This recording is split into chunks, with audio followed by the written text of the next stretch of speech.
ஏன் வந்து நீதிமன்றங்களோ, நீதி தீர்ப்புகள நம்ம வந்து விமர்சிக்க மாட்டோம்னா, தீர்ப்புகள் நிச்சயமா விமர்சிக்கலாம். விமர்சிக்கக்கூடாதுன்னு இல்ல.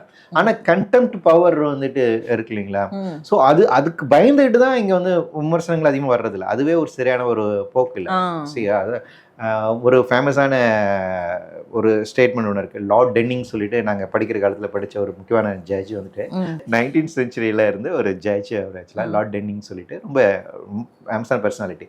அவர கிரிட்டிசைஸ் பண்ணி அவர் இருக்கக்கூடிய பெஞ்ச வந்து கிரிட்டிசைஸ் பண்ணி அப்போ இங்கிலாந்துல ஒரு பத்திரிகையில வந்து எழுதுறாங்க. 12 ஃபூல்ஸ்ன்னு எழுதுறாங்க.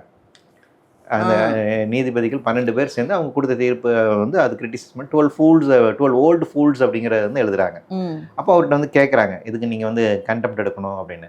ஸோ நாங்கள் எல்லாமே ஓல்டு பீப்புள் அப்படிங்கிறது இட்ஸ் மேட்டர் ஆஃப் ஃபேக்ட்ஸ். அது உண்மைதான். வெதர் ஃபூல்ஸா இல்லையா அப்படிங்கிறது அது different kinds of opinion. So இதுலலாம் கண்டெம்ப்ட் வராது அப்படின்னு அவங்க சொன்னாங்க.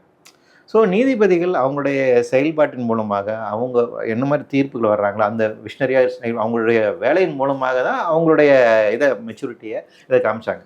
ஸோ அப்படிப்பட்ட நீதிபதிகளை நம்ம வந்து இப்போ இழந்துட்டு வரோம் அப்படின்னு தான் நம்ம நினைக்கிறேன்.